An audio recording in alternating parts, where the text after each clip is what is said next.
Okay, with that, going to introduce the next speaker, Jake Jeppson. Really excited to have him today.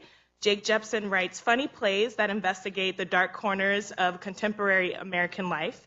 He has an MFA from Yale School of Drama, where he served on the leadership team of the Yale Cabaret. He went to Middlebury College and is an alum of the National Theater Institute. When not writing for the stage, Jake has contributed to Nat Geo TV and produced freelance content for creative agencies.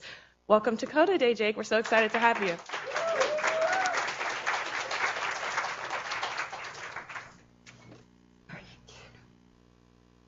I'm excited to be here.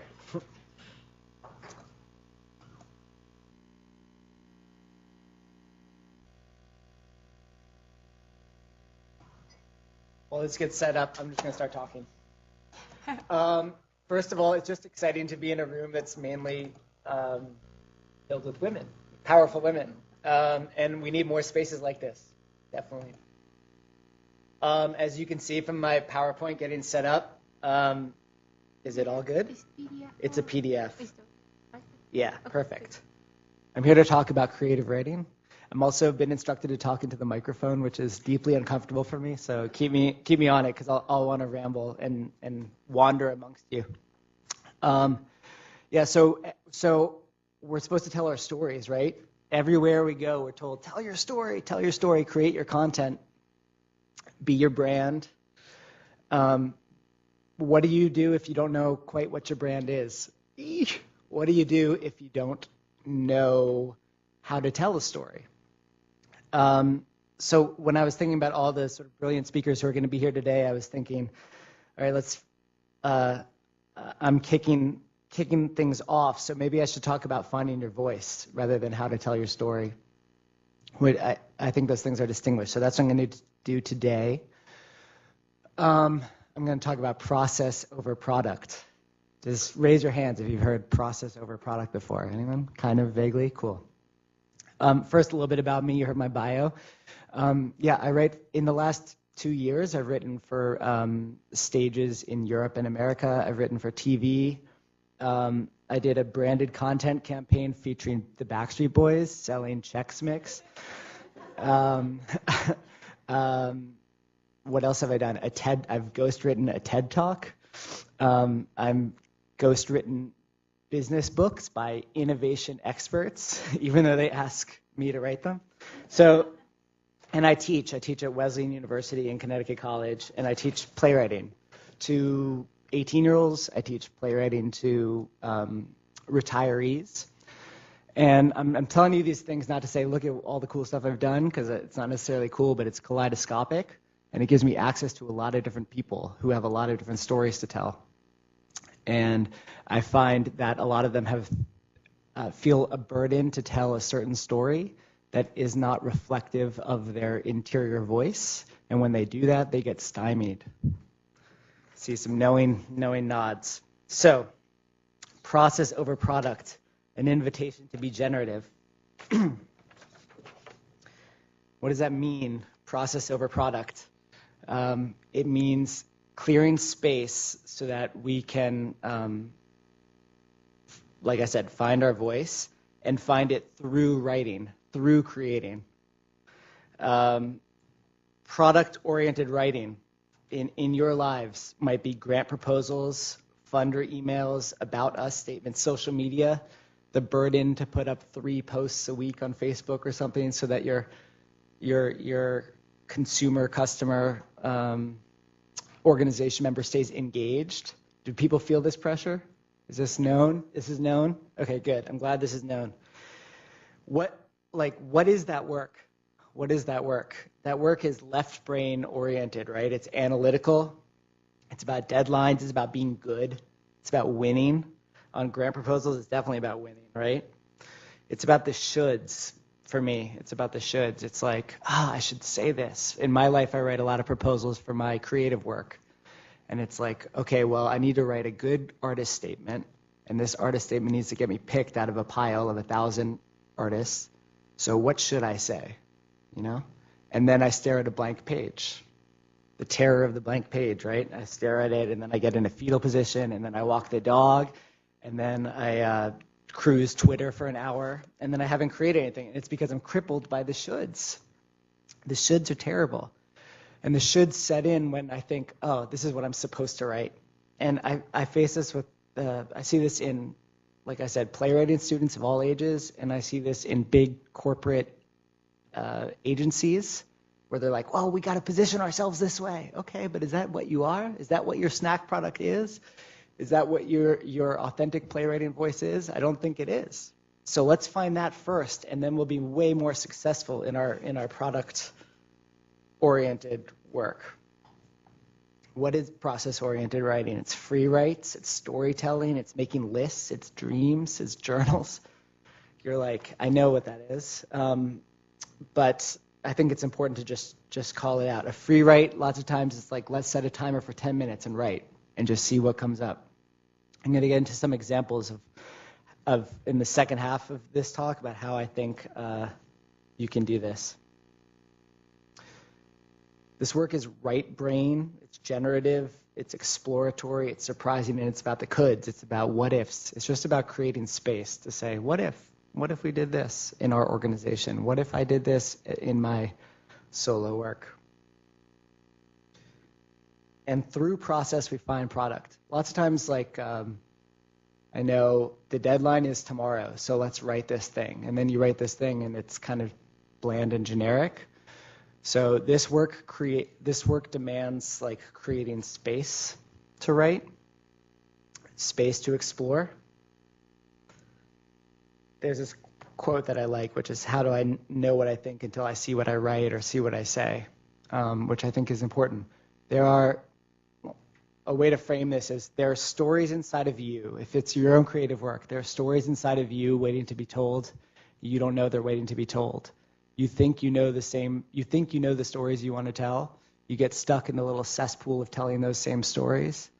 You've got to break through that. And there are ways to break through that.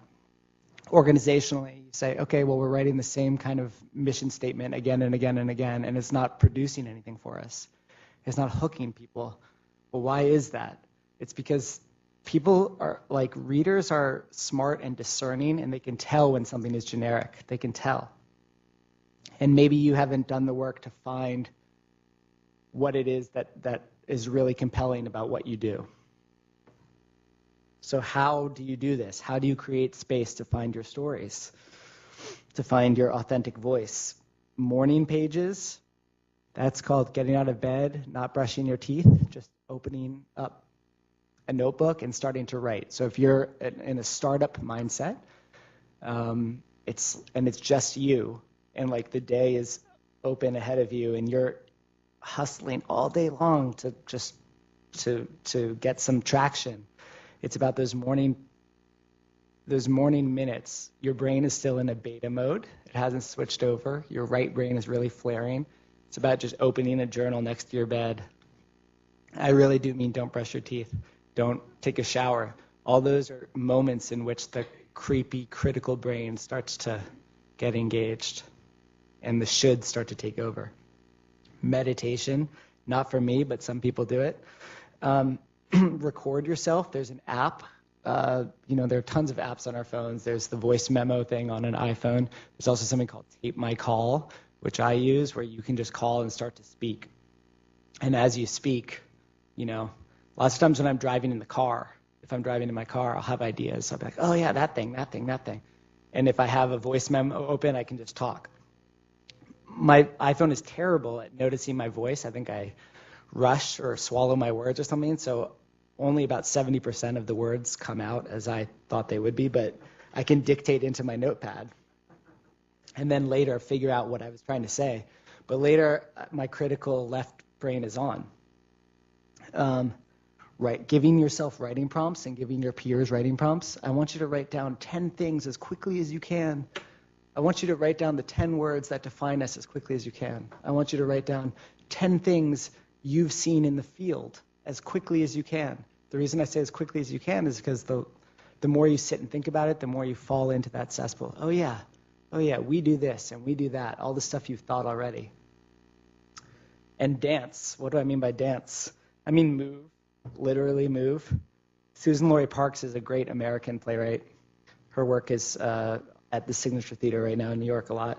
She says, if you're one who writes sitting down once before you die, try dancing around while you write. It's the old world way of getting to the deep stuff.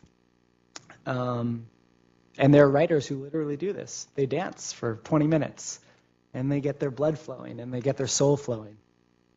And then they write, and then they discover what they've written. They don't know what they're making. So you know what you need for you, probably. For me, it's like half a cup of coffee in the morning. If I have a whole cup, I get crazy, I get critical, I get self-judgy. If I have half a cup, I get inspired. This is my, it's funny, it's also my process. If I check social media, I am impeded. And then my muscle of checking social media gets really good, and my generative find your voice muscle gets really really bad. So it's this work to get to this generative place. Does this make sense what I'm saying? Nods. That there are stories inside of you. Through process, we find product. Okay, so let's say you've given yourself space to write, to just dream and explore. Let's say you take a weekend and say, I'm just going to give myself 4 or 5 hours. One thing I didn't talk about is in playwriting, we have something called a bake-off. It's designed by a kind of famous playwriting teacher, and a lot of the plays that you would see in America start as bake-offs. And they're named after the Betty Crocker bake-offs of the 50s, or the Great British Baking Show, which is on Netflix now. They do it too. You get a list of ingredients. Your play has to have a murder and revenge and 2 languages and a love scene, and you have 48 hours, and you set a timer and you write as much as you can in 48 hours, and then you see. You're like, and sometimes you come up with 10 pages of drivel, and sometimes you come up with 70 pages that become a new play. But the pressure's off in those 48 hours because you're just writing. And like I have a play where 36 hours in, a talking sheep came onto stage. This is because I was tired, I was a little punchy, but I had a talking sheep, and suddenly the play had a talking sheep, and that's very central to that play now, the talking sheep. And I don't think the talking sheep would have arrived had I not entered into that space. So then I looked at that play and I said, okay, a talking sheep, right? I've put that in this thing I've made. Okay, now how do I write a play about a talking sheep? And that's what, so you generate, you review, then you generate again, and then you edit, and then you submit. I think a lot of times we think, oh, because we're stuck in this kind of product-oriented work, it's like, oh, the deadline's tomorrow, let's get this written, let's get this in, boom. And sometimes you can think, oh, I did this process work, let me just submit it. It's not that, it's sourcing. I think sourcing is a good way to describe it. You're sourcing, and then you're reviewing. Just, how much time do I have? Like 4 minutes? 5 minutes. 5. Okay, cool. So that's my big thing about finding your voice is maybe you think you have it, and you may, and maybe it's lurking inside of you, and you can clear space to find it. Just some practical advice from all this different writing I do.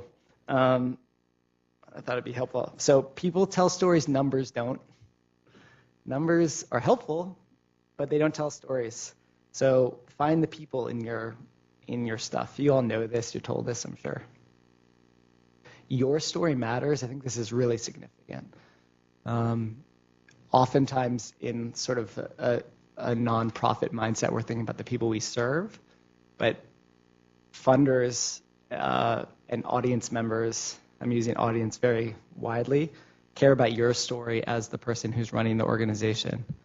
They want to know why you are committed to what you're committed to, because they're sitting at a table with a stack of 100 things to read, and they're getting inundated and they're getting sleepy, right? You just have to think about what that is. And then someone says, well, here's my background and here's why this matters to me, and here are the people I'm serving. So I think your story matters in your writing. Specific is universal. We know this. We know what this means. Beware the buzzword. So I mentioned that I'm ghostwriting books about innovation. And I hear things like blue ocean strategy, which apparently is a big thing in the business world, or we're innovative, okay? We're using design thinking, okay? I don't know what that means. So beware the buzzword. We're inundated in our corporate media landscape with buzzwords, and they're losing all integrity as language, and readers know that. Active, not passive. Helping verbs don't help. We have been doing this. We do this. Find the verb that's most active. Find the verb that's most dynamic and exciting, and plant it right in the middle of your writing. Do not use helping verbs. Generic gerunds. Researching the field of Bubba, we do this. Just you lose all momentum and power in the ings. And write in your voice always. Think about the stories that you love. Think about the stories that we're talking about on movie screens. Lady Bird, Get Out. These are films that are reflections of the people who made them. And then you see movies that are engineered for a mainstream audience, and they sort of fall flat now, don't they? I think we want people's voices out there, even if they're distinct. So my final example of that is I did a playwriting workshop where I had people creating fictional names of oceans just as a quick writing. Okay, let's prime your pump, let's get you writing, let's get generative. What's a list of 5 made-up oceans? And they had to write down, and people were making wonderful kind of elaborative ocean names. And one woman after the workshop said, well, I felt really intimidated because my oceans were Ocean 1, Ocean 2, Ocean 3, Ocean 4, and Ocean 5. And it made me sad that she felt sad, because how awesome is that? How awesome is a mind and a voice that thinks of 5 oceans named Ocean 1, 2, 3, 4, 5? And I want to pull that out of her. As a creative writing teacher, my job isn't to teach a methodology. It's to clear out the detritus so that a voice can sing. So I hope today, and through my talk and then other ones that we're going to hear and in breaks over coffee, we can talk about ways to just clear the shoulds out and let your voice sing. If anyone has questions, I want to keep us on schedule. The authentic voice is the voice we hear. Any questions? Yeah.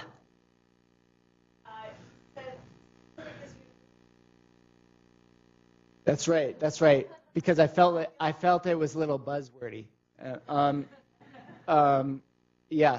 So a lot of times we want to, talking about our job and what we're serving, we want to talk in the broadest terms possible. Let's say you take bicycles to East Africa to help girls get to school. I just heard a story on NPR about this recently. That's awesome. And then when I heard about the girl who got the bicycle, I was really hooked, because that story of the specific girl who needed the bicycle for a specific reason resonated with me. And hearing her talk about her family in specific ways made me think about my family in specific ways. So lots of times, I didn't grow up in I don't know if you saw the movie Lady Bird. It's set in Sacramento. It's about a teenage girl. I didn't grow up in Sacramento. I'm not a teenage girl. But there are really specific things in it that resonated with me internally. So I think that's what I meant. Make sense?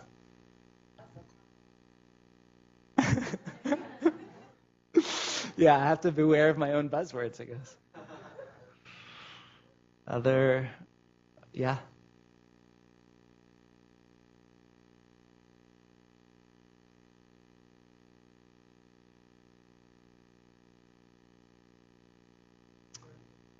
Yeah. Yeah. So I have to get out of my house. I can't do it in my house. So I have to go find a space. And I'm part of a writing room where writers go to work. I found that to be really useful. I have to get away. There's an app called Pomodoro. You can put it on your computer. There's also an app called Freedom that you can put on your computer. Freedom turns off the internet. So it stops you from going onto Twitter. And Pomodoro is like a timer, and it's like 20 minutes or something, and so it's a burst. That's burst, and then you get 5 minutes to walk around the block and get a cup of coffee and come back. I don't use Pomodoro. I do use Freedom sometimes. And the other thing I do is for my creative work, I put in I find the album or the specific song that's going to work for what I'm writing, and I only listen to that song when I write. And then after the project, I can never listen to that song again. That's the problem. So like there are a couple of Frank Ocean songs that saw me through a play of mine, and now anytime Frank Ocean comes on, I'm like, I have to leave the room. But when I leave the writing and go back to my critical kind of neurotic life, the music is a very quick way in again, right? Because I put it in and there's like a sense recollection. Oh yeah, right. I'm jiving to this music. That makes. Thank you, everyone.